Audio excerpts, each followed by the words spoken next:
Hello and welcome to the Pinstripe Post. My name is Ryan Sampson. He's the star of the show, Joel Sherman. Today is Monday, July 1st. Since the last time we spoke, Joel, the Yankees got swept in a two-game set against the New York Mets in the Subway Series, and then they split to the Toronto Blue Jays, taking 2 out of the 4.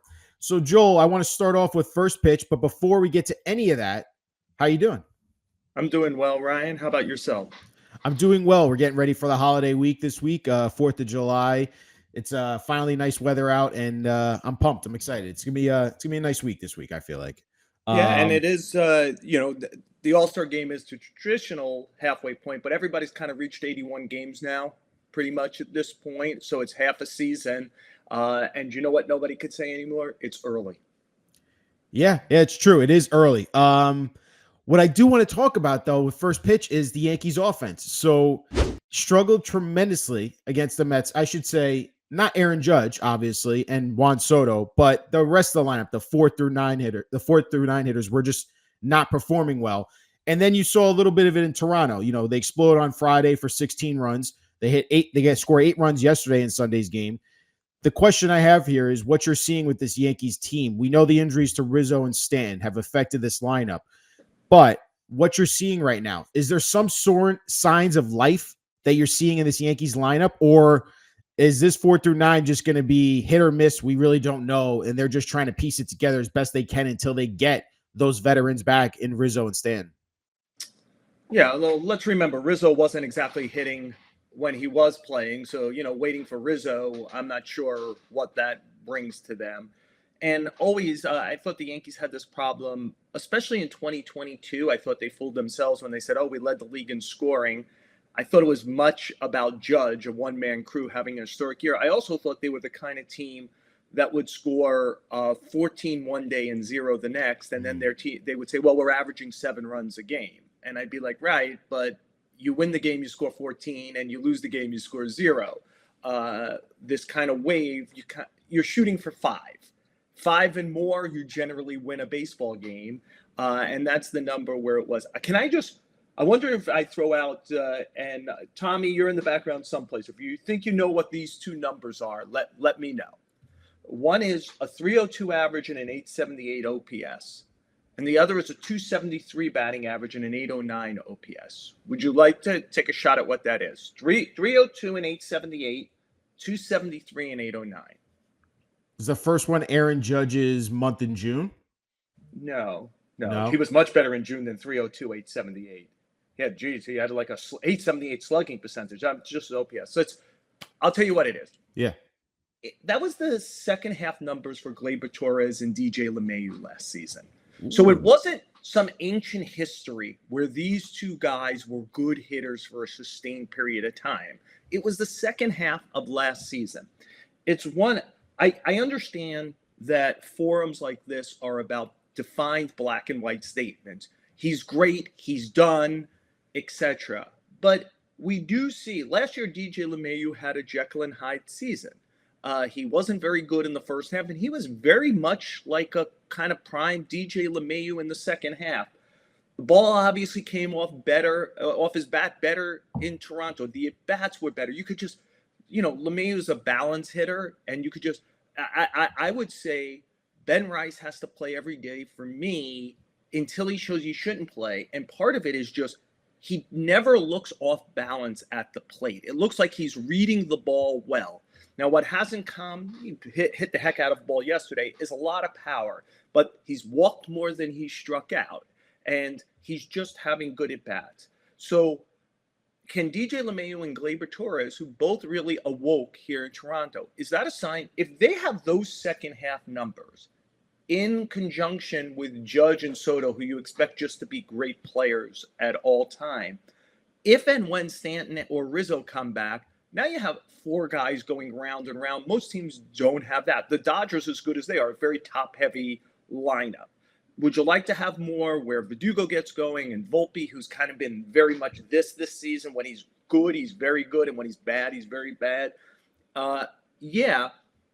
I'll throw in one other thing that I think they should do, and I said this on the pod last week. They still haven't done it.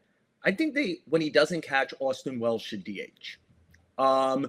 because you have him at the DH and Ben Rice at first base, even if something were to happen to Trevino in the game, you do have two other catchers on the field or available to you to go in. You might lose your DH, but such is life for one day, and you'd have to do it. I think Wells's at-bats, even when the numbers weren't reflecting it, were good at-bats. And I just want to have as many good at-bats in a lineup as possible. I always think the lefty bat brings some diversity. And until Stanton is ready to come back, and who knows when that is, I think why not just see what you could get out of Wells? Because the power hasn't shown up yet, but I do, as opposed to Rice, I think he's got real power, Wells. And I would just take a shot with the two young lefty bats for a while and see what they do, while hoping that what you saw in Toronto is Torres and LeMahieu not going back to 2019, but going back to the second half of last season. Can they rekindle that? It changes the offense markedly if they do. Those are great numbers, Joel, that you brought up with Gleyber and DJ. And that's kind of where I know you said, like, when we're on this show, we're asking for black and white answers. But that's why I was kind of like asking this pointed question in the first pitch, is there signs? And you're saying right now, Ben Rice, and I agree, very impressive at bats, hit the hell out of the ball yesterday. Austin Wells had a homer this weekend. And I just think, I wonder if there's more opportunities because of the righty matchup, because I know that Boone really does not like to put the lefty on lefty, because you had two lefty pitchers against the Mets and you didn't see Wells really much in those two games. But then you get the opportunities this weekend with more righties, and Wells looked good. He looked the part. So that 4 through 9, like you said, if Gleyber and DJ can start performing, that makes it easier on this Yankees offense to be able to piece together some more runs. For me, I wonder with you, so you say Rizzo, really not much to look forward to. Stan, 18 home runs, you're missing that in the lineup. I guess the construction right here of this lineup, do they have enough? And I don't want to overreact, because I know a lot of Yankees fans were overreacting from this past week with the Mets series and the way they played in June. It was not a great June, but all things considered, they're still in first place in the AL East, right? So you still have Judge, you still have Soto. I guess my question is, when you're looking at this team, right? Because you keep telling us, looking what the postseason, what this roster is going to be. Is Ben Rice going to be a part of that? Is DJ and Gleyber, are they going to be a part of that roster in October? Because this is the year that you're going for it with Soto. Yeah, and I think it's one of the things we talk about constantly on the show, Ryan, which is there is no hitter store.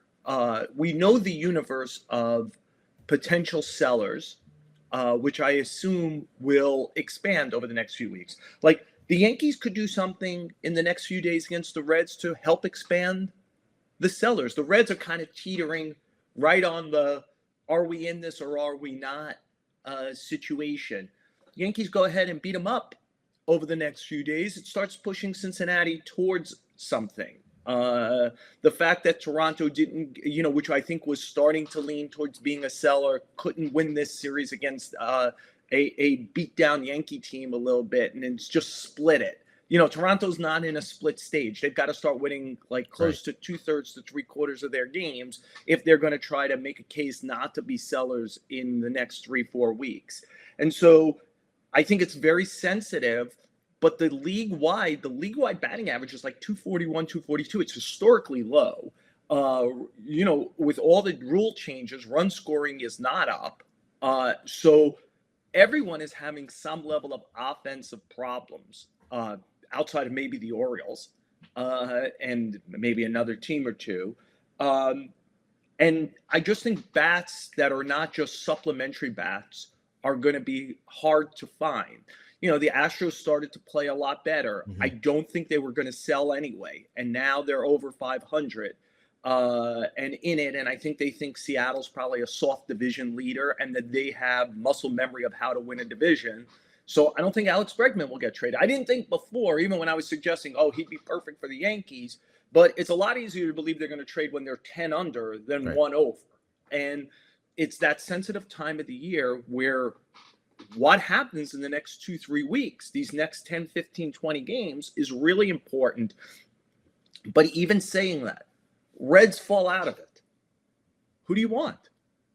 Like, look at their offense. They're obviously not going to trade Ellie De La Cruz or But Joseph India, Steer, second baseman. some of the people they think are the key guys. Did you say someone? I'm sorry. India from the second baseman. I think India's just an ordinary. He's not better than Gleyber. He's just another version of Gleyber. But if Gleyber continues to struggle throughout the, I know what you say second half, right? Like it depends on the version you're going to get. I think Jonathan India is just a guy. He's just a guy. And giving up collateral for just a guy doesn't make sense to me. Okay. He has a name that's better than his game. Okay. And he's in it right now. I think he's had like a double in 8 straight games where he's really been hitting the ball well. But historically, he's not better than Gleyber. Right. If you told me I could have 300 plate appearances from him or India or Gleyber Torres for the rest of the year, I would take Gleyber, who's historically a better offensive player than him. That's fair enough. All right, so since we're sticking on Gleyber, instead of doing up, let's go to Radio Rational because that's what I wanted to get around with the Gleyber Torres situation. So, Joel, we saw Friday night, Marcus Stroman, after a double play was supposed to be turned, according to him, because what it looked like a ground ball to Anthony Volpe, flips it to second. Gleyber throws the first. They don't get Vlad Guerrero at first. Marcus Stroman, emotional, demonstrative, on the mound, screaming, throw the effing ball, bro. And, we see the replays. I didn't think it was that bad of a turn. I thought it was a pretty good turn. There was no delay. Maybe there was a slight hitch in Gleyber, but even if that, I think it was just Vlad Guerrero apparently got timed the best time from home to first of the entire season. So he was hustling. And, you see Darren Judge talk to Marcus Stroman in the dugout. So there's been all this focus on, Gleyber Torres. He got benched, right? And then he plays the next 2 games, has Friday night. After that emotional, whatever you want to call it, from Marcus Stroman, the Yankees score 16 runs and they win the game Friday night. They take off. So I didn't think, and this is the Radio Rational take, I didn't think it was that bad for Marcus Stroman to be that demonstrative or emotional on the mound. Granted, it didn't deserve what the play was for him to be yelling at Gleyber or whoever he was yelling at that moment. And I'm happy that Darren Judge was the captain and talked to him a little bit and said, hey, we don't do that here. But the Yankees offense exploded and showed a little bit of life. So I didn't really think it was that bad of a thing to have Marcus Stroman freak out like that, because you have the players in the locker room to be able to police that a little bit, like an Darren Judge, and say, listen, man, I understand you're emotional and all that, but like, we're still in this. Like, keep your head straight, like keep your head cool. And the offense exploded after that. I don't know, Joel, what do you think? Radio or Rational? Well, I think the offense exploding after that and tying it to anything that happened with Stroman is the epitome of talk radio stupidity, irrationality. I think that they're independent results. It's a lot more about the pitchers on the Blue Jays than the pitcher on the Yankees. And I also do remember that David Wells, now I'm trying to remember if it was 97 or 98, Jeter didn't catch a pop-up. And Wells kind of did a, what was that kind of thing. And the Yankees saved it for the clubhouse to say to him, we don't do that here. And Wells was a much worse actor in most ways than Stroman in behavior-wise. But I'll say this, the reporter side of me is glad when players show who they really are. If I were the Yankees, I would not have been pleased with that. You're in a bad period. You're counting on your veterans to not overreact especially against each other. I think that fueling the Stroman anger there was a play, I believe, to Gleyber's left that was maybe a 20% chance that he didn't get to a little earlier in that inning. Obviously, Gleyber hasn't played well on defense this season. He's been inattentive, plus not been real good on offense. So I think it was like a boiling point while the team is in a bad place. At those moments, you count on your veterans to be level-headed. Now, again, in the press box, great. Glad that guys are showing exactly who they are. But I didn't think it was well played by Stroman to kind of lash out at a teammate in plain sight like that. I get it. If it's a one-off, who cares? But there's going to be a lot of pressure games between now and whenever the last game the Yankees play this season. And you gotta there's a fine line between emotional and over the line. And I thought he was pretty good, well over the line that night. Okay, that's fair. I hear you on that. I think there's also that moment, right? Like after Gleyber hits that home run, who's the first one out of the dugout? Yeah, that's just bullshit, though. Who gives about that? The first guy out of the dugout. I mean, it shows a little bit of something like, hey, I ripped you on the think field. Think about what it would mean if he just sat on the bench and did nothing. I mean, that's is that reality or PR? Or like an attempt at atonement? Right. You hope that I thought that Judge was well played and understated there to go over and kind of just say, hey, man, we don't do that here. And you saw Stroman nod his head and agree. And I think that he probably let the moment get to him. And it was good that they dealt with it quickly. I thought Torres could have made more of it, and he didn't. And of course, he would have looked terrible if he made more of it in the midst of especially a personally bad season.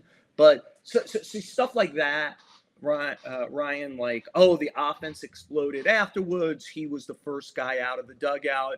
To me, that's all eyewash bullshit. Doesn't matter over the score of things. What mattered is a veteran player overreacted in real time in a bad moment for the Yankees and himself.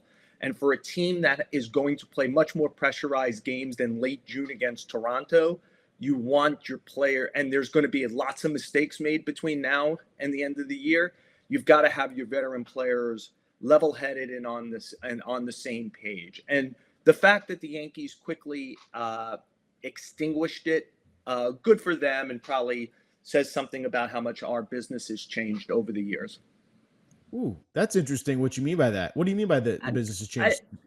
I think that there would I wasn't there that night. I think there would have been 20 years ago a lot harder. I know there were a lot harder questions asked to David Wells in 97 or 98 in the Yankees. But by the way, those were championship Yankee teams, and they kind of got through it. Is this a championship Yankee team and they're going to get through it? I don't know. But yeah, there were probably some loose threads that probably should have been asked that night. Okay, I like that. I like where you're going there a little bit, Joel. All right, so that's Radio Irrational. I want to go to Do Up now and talk about the starting rotation. Does somebody have said to Aaron Boone, Aaron, there were questions about this player's temperament before the season, before you signed him, when you signed him. Do you think this is a sign that you signed the wrong guy? And ask a pointed question. People don't do it because of the internet now, because they're afraid to ask a tough question when the cameras are rolling. And then everybody attacks the reporter and questioner. But fuck that. That's our job, is to ask tough questions. The fact that that question is not asked in real time, which certainly was asked about David Wells in real time, who was the Marcus Stroman of the moment. Like, he had been through a lot of teams. He wasn't whatever. Like, our job is not to be well-liked. Our job is to ask the right questions at the right moment. That's what the press credential gives you. It doesn't give you subpoena power. It gives you the ability to have access to people to ask the questions that need to be asked. Sometimes it's a bad spot and it's uncomfortable. If you can't handle uncomfortable, I would suggest becoming a CPA. Okay. Listen, I didn't know you were going to go there, but I kind of got the hint of before you went there. I just think there's that. And 10 other questions. And 10 other questions that needed to be asked that night. Yeah, I mean, it was, in my opinion, and I know you think this is all eyewash bullshit, that was a moment there where it could have blown up in the Yankees, and it could have blown up for the media and everyone, and it didn't feel like, because they scored 16 runs right after that. That's kind of like what I'm trying to say too. Like, they won the game, right? Like they lost the game. That's a different story. Correct. That's what I'm saying. It could have gotten so much worse. No deodorant like winning. Exactly. And I think that's what lessened that whole entire situation. And the fact that Gleyber did home run after that. Ask the right question. Our job is to ask the right questions. Right. We have to ask the questions that we think are vital to covering the team well. To just pretend, for example, that there wasn't a real split in the Yankee camp about bringing in this particular player because of reasons of temperament is just to have amnesia or purposeful disinterest.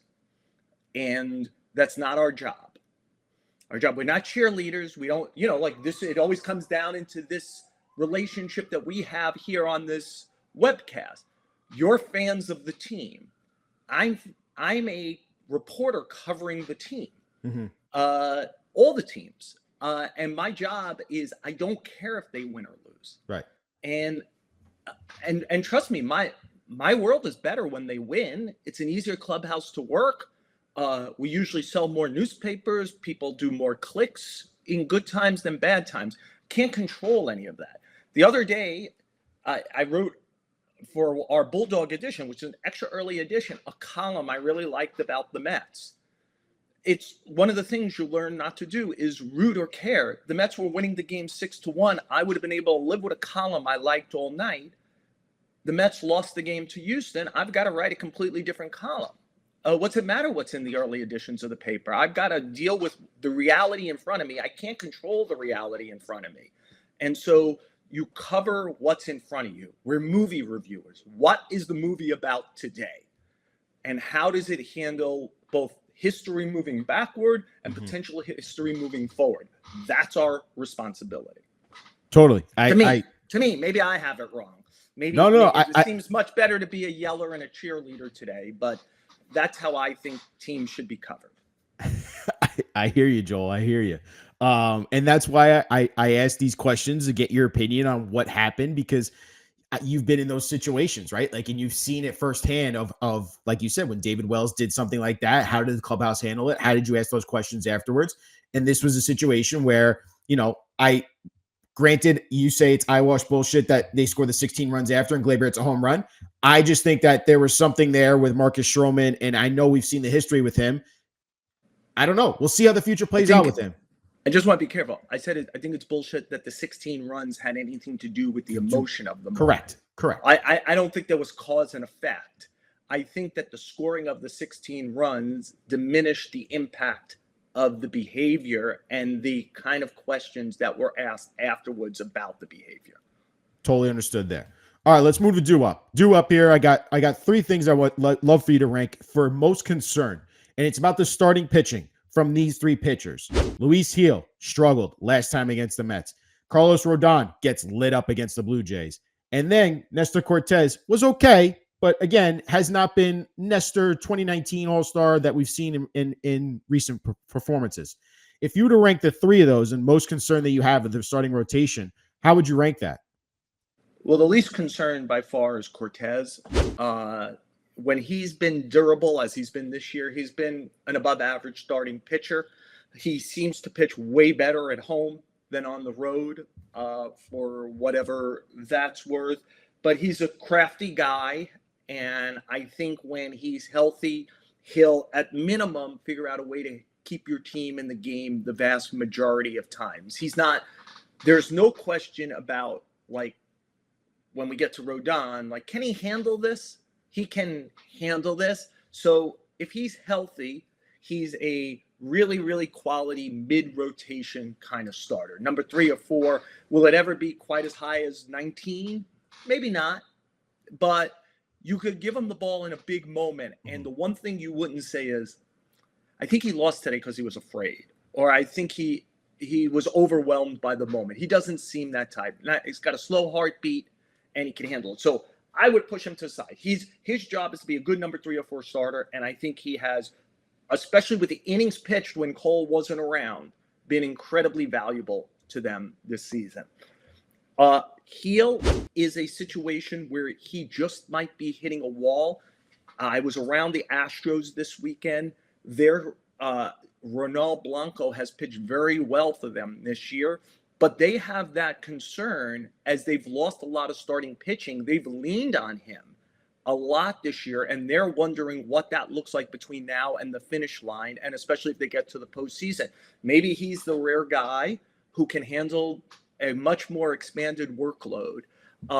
With Gil, there was not that, the last 2 starts, that thing at the end where, because remember, it wasn't like when Gil was very, very, very successful early in this season, he was beating people with control. Mm-hmm. He's beating people with stuff, with life in the strike zone, with movement out of the strike zone that fools people. And it feels to me there's been a little of like people go, well, he's still throwing 95. And I go, well, there's 95 and there's 95.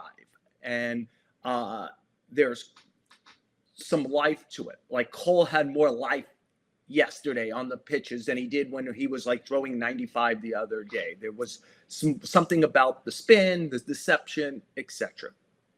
Having said that, Rodon would be the biggest worry for me because you're into him for another 4 years after this year at substantial money. And these moments do seem to swamp him pretty quickly. And, you know, like, I wonder if there's a way to say to him, can you be Cortez?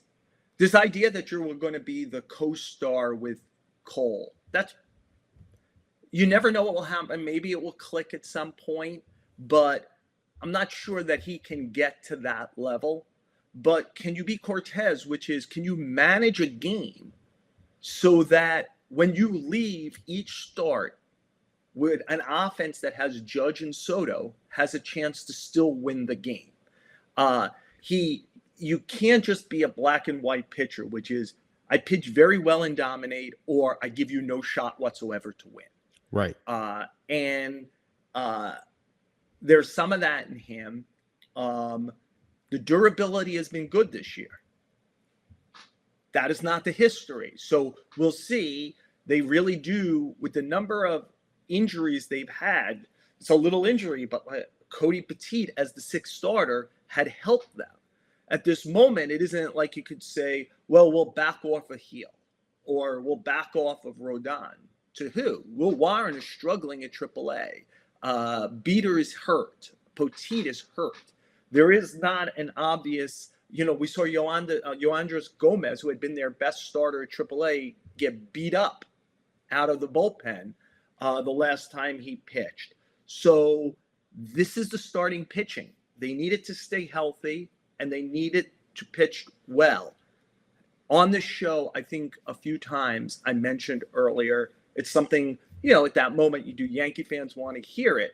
For those first 70 games, I thought they pitched over their heads. Mm-hmm. But that's great. Value is when you do something. Cole wasn't around, and they pitched over their heads. That's a success story of the season. But the season didn't end on June 15th. There's a lot of season left, and they need these guys until Schmidt gets healthy, until Petit gets healthy, until they potentially make a trade in the next few weeks to go round and round and give, even if it's just Judge and Soto, a chance to change a game. Because we've seen when given a chance to change a game in a close game, Soto and Judge are pretty special. Right. And that's where I ultimately was going to lead you here a little bit. And can I just throw in one other thing? Of course. Right. The other thing that the starting pitching did, and it didn't do that for like the last 2 weeks, is it protected an underwhelming bullpen by getting 6 innings pretty regularly, sometimes 7, and shortening the number of outs that Aaron Boone and Matt Blake needed out of that group. And that group has now been fully exposed when having to pitch more. Just the Yankees, if nothing else, know that they have to get 2 relief pitchers in this market. And that's it's very, very difficult to get it right. I'm going to mess up the year. Was it, maybe it was 2007? The Yankees and the Red Sox were the last 2 teams trying to get Eric Gagne, I believe from Texas. I could be wrong on the year. I think it's a year where the Red Sox win it all. So I'm saying, I think 2007 was a year they won it all. And the Red Sox ultimately got him. And I remember saying to Yankee people, to my black and white chagrin, man, you just blew it. Because it was so clear to me he had been one of the best relief pitchers in the sport that whoever got him was going to have a big advantage. Well, the Red Sox went on to win the World Series that year in spite of Gagne. Gagne was terrible for them. Relief pitching is very, very volatile, both in performance and health. And it's hard to get 1 right. It's harder to get 2 right, harder yet to get 3 right. And the Yankees might have to try to get right on 2 or 3 guys. Yeah. That's why I am keeping one eye like this on, does Scott Efros ever help them this year? does Lou Trevino ever help him this year? Because something that comes from within, you're just not going to go 2 for 2 or 3 for 3 probably in relief pitching. They did a couple of years ago, right? Efros and Trevino were trades, and Efros got hurt like that because of the volatility of the job.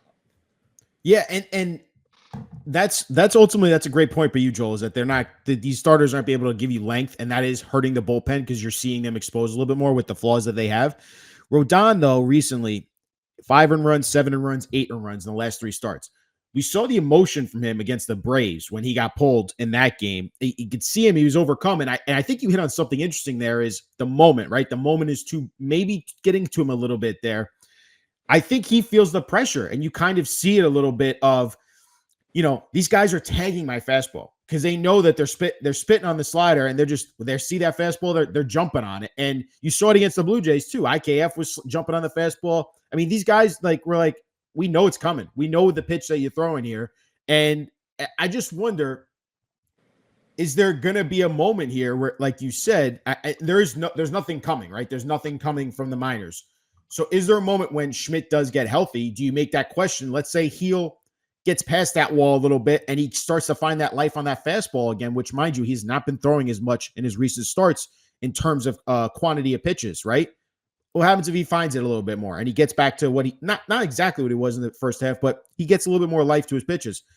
Do you start to question Carlos Rodon's legitimate, what are you going to do with him in the playoffs? Because this is something me and Tommy have talked about a lot with you and how we can try and point these questions better for you.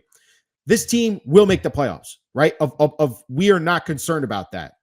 But when it comes to that playoff construction roster, do you ultimately see someone like Carlos Rodon being an impact player in the playoffs for this Yankees team? So again, this is one of the differences between us, right? We're doing this hypothetical 3 month from now question. And I try to temper all of this when it was the 5 guys were pitching well and who's out of the rotation right when Cole comes back. And I just kept saying, Aaron Boone is dreaming about having this problem. And of course, he never had the problem. Schmidt got hurt, so it was obvious. Where did the Yankees sign up for? Get him in the playoffs, get him in a situation, and try to figure it out then. I know we have this in our imagination that, who starts in the postseason? Great starting pitching. Well, Andrew Heaney started in the postseason for the championship Rangers last year. Again, I'll harken back to a team. In 1996, Kenny Rogers was the 4th starter for the Yankees.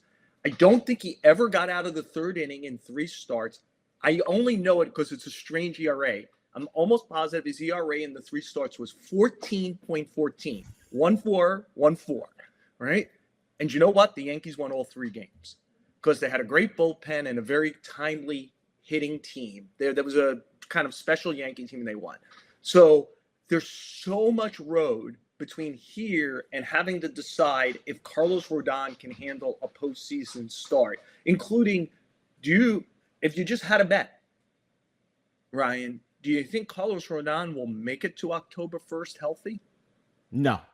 So before you have to make a decision, most decisions are made for you, and they're made obvious. Because to your point, if Luis Gil hasn't hit a wall, and I play out your hypothetical, and he's pitching like he pitched for the first 8 to 10 weeks of this season, well, duh, who wouldn't? 30 teams would start him in the postseason. Right. Cole, if he's alive and on the roster, is going to start a postseason game.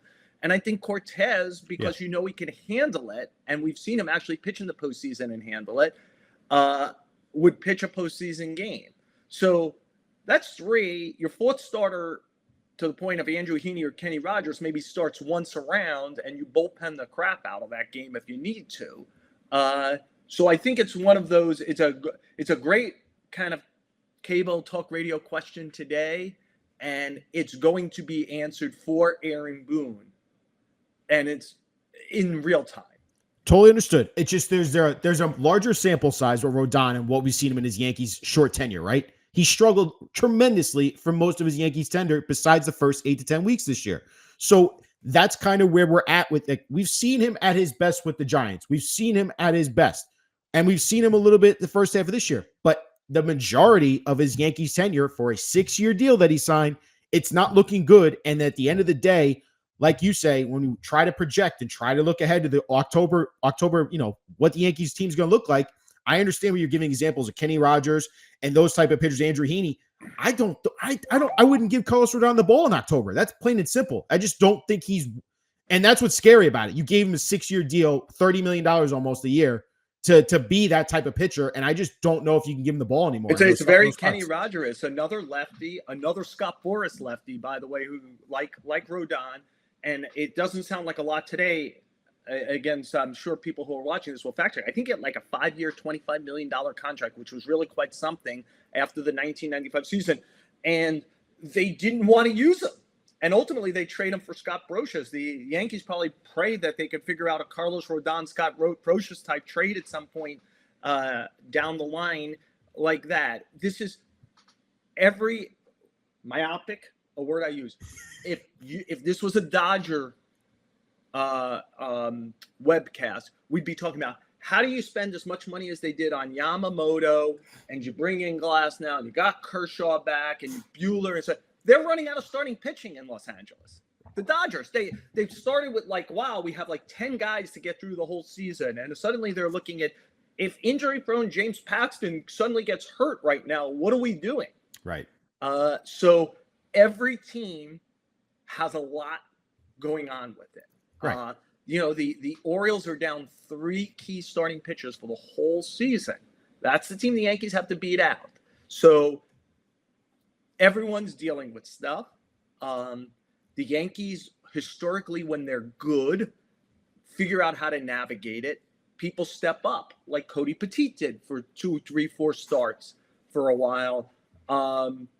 So I just think October is so far away, okay, Ryan, that to start to get obsessed with who's going to start the games, if you and I sat down and looked at who actually starts postseason games, we'd be like, well, that thing where we say guys who start postseason games are special, maybe not as special as we thought. I got you, Joel. I got you. I look forward to having this conversation continuously throughout the rest of the season to figure out where the heck this postseason roster is going to be looking at. All right, so bring in our PA, Tommy Hogan. He's going to do some Hogan analytics with us. What's up, Tommy? What's up, guys? I wanted to, obviously a big storyline has been the offense besides Darren Judge and Juan Soto. So I wanted to look at the numbers, and I'm looking at them. The line of demarcation for me is that game 2 against Boston. That's when it seems like things started to fall apart in June for them. 4-10 in that span. They finished the month 14-13, so a lot better beforehand. They had a minus 32 run differential since game 2 against Boston, and they had 2 blowouts against Toronto that makes that look a lot better than it probably should be. Darren Judge and Juan Soto, since that game against Boston, it's been 14 games. They have a combined 295 average, 466 on base, over 1 OPS. Everyone else, not named Juan Soto and Darren Judge, a 206 average with a 285 on base and just over 600 OPS, 601. 7 homers, 36 RBIs. Soto and Judge combined have 8 homers. So the offense besides them just isn't picking up. And Joel, a note from earlier that I thought was interesting is that you mentioned you wanted to see more DH at-bats from Austin Wells. And the guy that would be taking away at-bats from is Trent Grisham, or at least I assume that's who you'd be taking at-bats from with that scenario. He has the best OPS not named Darren Judge and Juan Soto in that span. He's actually started hitting now that he's getting more frequent at-bats. So I'm just interested in what how they can find offense. Obviously, we're talking about Gleyber and DJ LeMahieu turning around. But the guys after Judge and Soto have just not been getting it done. Yeah, well, I guess the good news would be we were saying the same stuff last year while not doing a webcast, and it was only Judge. Now Sure. It's Judge and Soto, so they doubled the number of unreal level hitters in their lineup, and some of these other guys just have to play closer to pedigree, and it will be redundant, Tommy. I would just play Ben Rice until he shows me he's not taking good at bats. That might happen. This is the toughest league in the world. The pitchers are going to get a book on Ben Rice, and a week from now, he might not be able to hit. But until then, until he stops having good at bats, I'm not going to care if there's a lefty or righty starting. I'm going to play the good at bats. Trent Grisham, to me, I feel like you can work him in with some regularity. Even this way, does Verdugo have to start every game? I'm not positive that is the situation you have to have. Austin Wells will catch 3 or 4 times a week. On those days, Grisham plays center field, somebody else DHs. I'm just suggesting that until I see that Wells isn't, I'm a good at bat guy, because process usually, results follow process usually. You could take a bad at bat and the ball could flare into right field and kick into the corner and you got a double. And you could hit a line drive to left center and Kevin Kiermaier could track it down. That's life. Baseball is tough. So I want to live, though, with process and believe that process, results will follow process. And at a time where I'm watching a lot of guys take bad at bats, I think that Rice in particular and Wells to a large degree are taking good at bats. And until I stop seeing that, and I might stop seeing that because as they play more information is gathered on them. We've never had a time where the pitching industry within the game learns quicker what a guy can't handle than today. And they could very well say, well, we've now seen enough of Ben Rice. He really, that riding fastball up in the zone, he's got a real hole there. He doesn't get to it. Just pound the hell out of it. In which case, he'll end up back at AAA. But until I would see that, I don't need to see Jahmai Jones DH. I don't need to see much more of Oswaldo Cabrera and feeling that he's a 10th, 11th, 12th guy, a good guy to have on the bench, but I don't have to force him into the starting lineup, except for maybe to give Volpe a little off time, because maybe it's just too much playing time for Volpe, and he would benefit from being off every 10, 12 games or so. Who knows? I'm watching good at bats. Until I stop seeing good at bats, they have a better man doing this than me and Aaron Boone. But if I were in charge of the lineup card, until I see bad at bats, I'm going to keep the good at bats in the lineup. I agree with.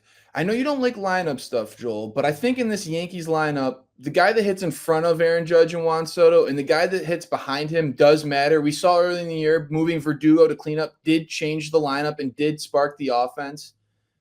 And yet, even when he's hit like crap, both guys who continue to hit great.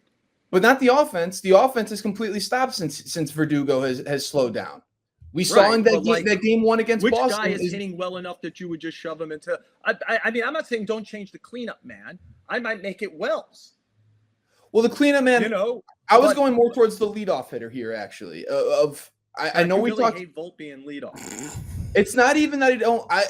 That's where he's going to hit a lot of his career. But I think with Soto and Judge behind whoever hits leadoff, it could be a spot where you can spark someone. Like if someone is struggling, Joe Madden used to hit a guy that was struggling first, knowing that he was going to get a lot of pitches to hit and find. So who would you move up there? Would you move Gleyber up there?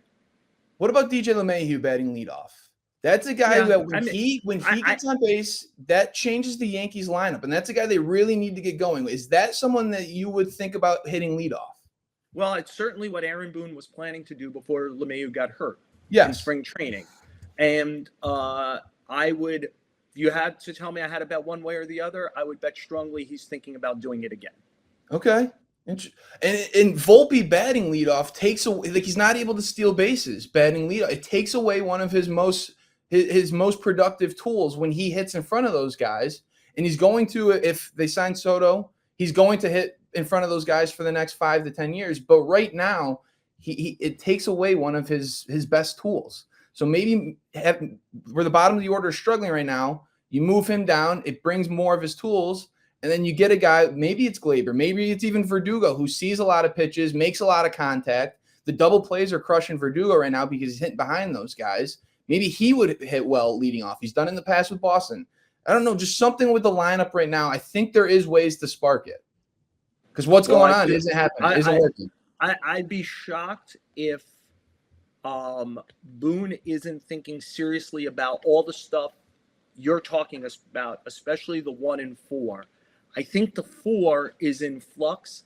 I do think because he's going to live with Volpe for a long time, assuming Boone is the manager for a long time. I'm not sure he wants to mess with the kid's head yet by pulling him out of the leadoff spot.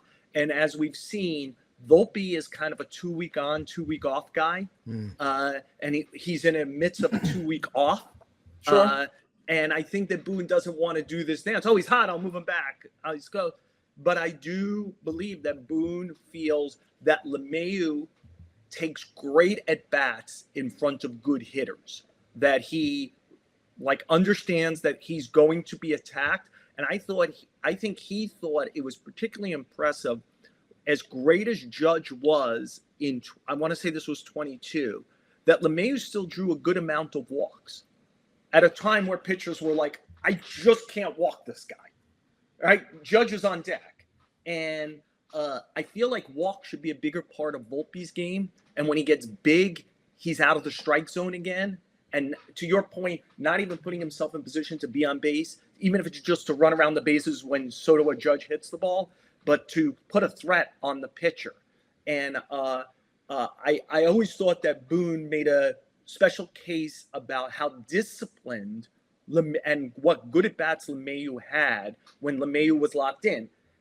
Do we need to see a little more than just this weekend from LeMahieu to believe that he's back locked in, where you're like, okay, I'll lose the speed at one, but regain kind of like the hitting eye when the pitcher desperately.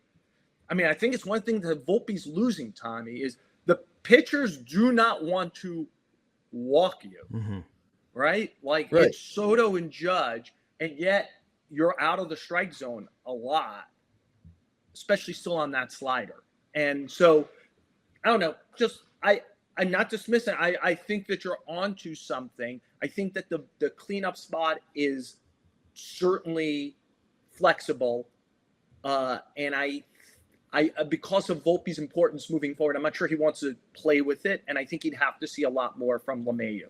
But who knows? Tomorrow night against Cincinnati, maybe LeMahieu's leading off. That makes sense. And maybe even see Ben Rice cleaning up, because I agree with you. Those bats are starting to look pretty good. Yep. He doesn't swing out of the zone. Looks good. Real quick, while we got Tommy here, Joel, I got to ask you this. Why are teams still throwing Darren Judge in these opportunities? I still don't get it. I mean, even with the bases loaded against the Mets, you kind of question, like, maybe do you pull the trigger and say, let's just walk the run in because I'd rather face that cleanup hitter, because the cleanup hitters are not nearly as good compared to the damage that Aaron Judge is doing in the lineup. Now I'm going to forget the exact spot, but I kind of play with this all the time. You could have Dan Martin, who obviously works at the Post also. We were sitting next to each other for one of the Met games against the Yankees, and Francisco Alvarez came up. And I'm trying to think, Tyrone Taylor was on deck. And I said, I understand how traditional it is, but I'd walk the bases loaded here.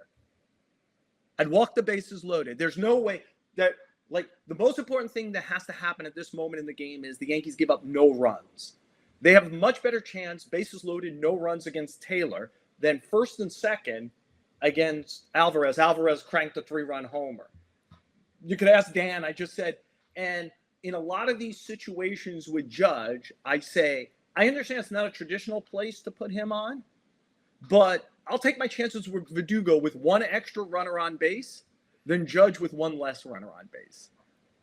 And so I do it all the time, but they're hard things historically to do. So managers don't want to do it because then they have to talk to an asshole like me after the game. He's gonna go, how the hell did you walk the bases loaded? So, you know. But you could ask Dan. Like that day, I just said, like, you've got to feel the game, which is Yankees are in enough trouble right now that a singular run is kind of the end of the game. Their offense is struggling. They're down a few runs. And Alvarez is on fire. He's seeing the ball great. I think Tyrone Taylor is as good a fourth outfielder as you could get, like, pretty much, but he's a fourth outfielder. and susceptible to righty pitching. And so, I just said, and there's a lot of situations where, fortunately, not a lot of people sit next to me in a press box anymore. It's like I have Ebola. But if they were sitting next to me, I would say, I just can't believe they threw a strike to Darren Judge. It's a fast. I think it's still amazing that especially people after still the throw to him. 5th inning in a close game, where you got to say next run beats me. Like, and I still watch them get beat, and I just say, I guess all those computers and advanced scouts don't mean shit. Tommy, thank you so much, man. Of course. All right, Joel, let's bring this all home. So I asked you beforehand if there's something that's similar and happened with Gleyber Torres' situation, in which Aaron Boone sat him down for 2 games and said, you're going to ride the bench here a little bit. You're going through it offensively. It's carried over to your defense, which something, we've said a lot of times with Gleyber, and I think you've even said it. There's moments where you go, what the hell are you doing? What are you thinking right there in that moment? He had a little bit of those blunders against the Mets, and Aaron Boone sits him for 2 games. Is there a similar situation where you've seen in your time covering baseball where it's worked in the manager's favor, where he sat a player down that he knew he needed for this team to be successful, and he said, hey, you're gonna bench you for a couple of games here to get your mind right and get yourself right, so that way you can perform better on the field? Is there any chance you've seen that scenario play out? I'm sure I have, and nothing jumped perfect apples to apples when you sent me that request. So I think I'm going to give you like apples to pear. Okay. And I think it works. And I think it works to our larger thing about when we talk about guys like Gleyber and LeMahieu or Rizzo or Stanton, and we do the definitive, they're done. And then you're like, well, maybe not. Suddenly something caused that. So in 96, the Yankees, I went and looked at who the lefties they used that year. They were all year. Joe Torre was asking for a lefty relief pitcher. He knew to get through the postseason, Mo Vaughn, Rafael Palmeiro. He was looking at the big lefty hitters on the really good teams. And he was like, and they went through Steve Howe, Paul Gibson, Billy Brewer, and Dale Polley. So at the trade deadline, they could get a lefty named Mike Myers or Graham Lloyd. And Bob Watson went to the lefty hitters on the Yankees, Tino Martinez, Wade Boggs, Paul O'Neill, and said, if these were the 2 choices, who would you do? And they're like, there's something about Lloyd. He's big. He was 6'7". He threw a slider. He's hard to pick up. So they made a trade, and he didn't want to give up Gerald Williams in the trade because Gerald was best friends with Jeter, was close. But Jeter wasn't fully Jeter then, right? It was his rookie season. But Ruben Rivera was their big prospect, and Torre hated Ruben Rivera. He was immature. He had been suspended from a game from the AAA team for a week. He got called out on a stolen base or something and just walked off the field and went home, like left the stadium. And he knew that if they trade Gerald, he becomes the 4th outfielder. So they ended up trading Gerald Williams and Bob Wickman, and they got Pat Listash and Graham Lloyd. And the Yankees were such a fire drill back then that Graham Lloyd joined the team for a game while they were playing and got put into a game. And Joe Girardi introduced himself to Graham Lloyd going out to the mound and finding out what pitches he threw. So, you talk about a different time, right? Yes. So Graham Lloyd, Pat Listash, I'm not even sure if he played that year. The Yankees find out that he had fouled the ball off his leg. He had a fracture in his leg, all right?